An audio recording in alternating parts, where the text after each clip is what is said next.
Morning बच्चों, आज हम जानेंगे कुश्ती के खेल के बारे में।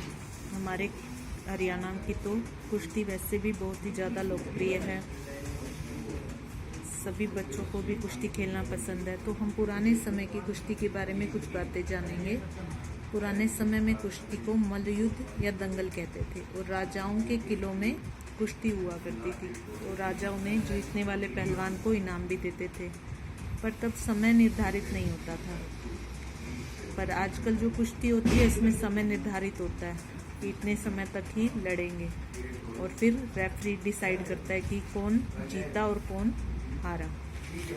पहले कुश्ती के अनेक प्रकार होते थे: हनुमंती कुश्ती, भीमसेनी कुश्ती, जामवंती कुश्ती और दंगल तो स्थानीय लोगों में, मतलब जो हमारे यहाँ के लोगों में बहुत ज़्यादा लोकप्रिय था। आजकल कुश्ती के नए नए नियम बन गए हैं। कुश्ती मैट पे खेली जाती है, आपने देखा होगा टीवी में। दंगल फिल्म भी आई थी। बराबर उम्र और वजन के पहलवानों के बीच में कुश्ती होती है। ठीक है, आजकल राष्ट्रीय मतलब देश के स्तर पर हमारे भारत के पहलवान भी आपस में कुश्ती करते हैं और अंतर्राष्ट्रीय स्तर पर भी कुश्ती होती है, जिसमें जो सभी राज्यों से जो एक पहलवान सबसे ज़्यादा अच्छा होता है उसको दूसरे देशों के पहलवानों से झगड़ा और कुश्ती करने के लिए भेजा जाता है। उसको अंतर्राष्ट्रीय कुश्ती कहते हैं। अंतर्राष्ट्रीय का मतलब बहुत सारे देशों के, अलग अलग देशों के पहलवान कुश्ती करेंगे। हमारे हरियाणा के पहलवानों ने कुश्ती में बहुत अधिक नाम कमाया, जैसे कि गीता फोगाट, उनकी बहन है बबीता फोगाट। ये पहली महिला पहलवान है हमारे भारत देश की जिसने अंतर्राष्ट्रीय कुश्ती में भाग लिया। सुशील कुमार हैं, योगेश्वर दत्त हैं, साक्षी मलिक है। इन सब ने कुश्ती में खूब नाम कमाया। 2008 बीजिंग ओलंपिक में सुशील कुमार ने कांस्य पदक जीता।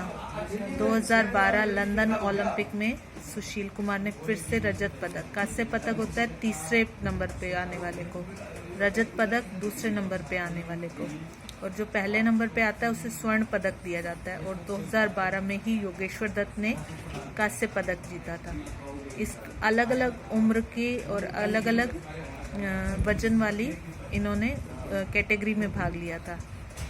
ठीक है, दोनों का वजन समान नहीं होगा, तो किसी ने 75 वाली में लिया, किसी ने 50 वाली में लिया, तो उस हिसाब से ये दोनों ने अलग अलग पदक जीता। और लंदन ओलंपिक 2012 में पहली बार महिला कुश्ती को शामिल किया गया था और हमारे देश से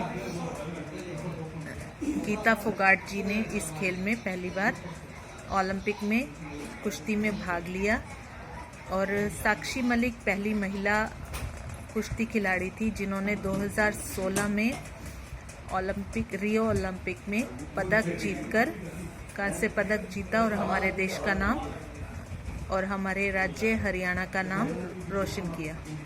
और इसके अलावा आज हम जानेंगे ओलंपिक खेल क्या हैं। ओलंपिक खेलों का चिन्ह तुम्हें बताया जा चुका है। 5 रिंग्स होते हैं अलग अलग रंग के, जो कि 5 महाद्वीपों के प्रतीक हैं: एशिया, अफ्रीका, अमेरिका, ऑस्ट्रेलिया और यूरोप। और सभी देशों के पहलवान खिलाड़ी इन खेलों में भाग लेते हैं। ओलंपिक खेलों में ओलंपिक खेल सबसे पहले 1896 में एथेंस, यूनान में एथेंस में हुए थे और हर 4 वर्ष के बाद इनका आयोजन किया जाता है।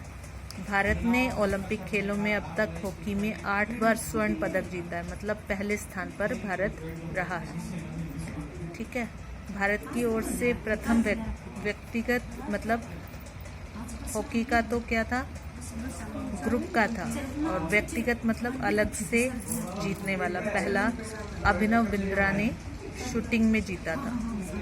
ठीक है, तो आज हमने ये सब कुछ जाना और अभी सबके पास बुक्स हैं, तो सभी बच्चे अपनी बुक में से ये सारी जानकारी को पढ़ेंगे और 5-5 प्रश्न भी बनाएंगे।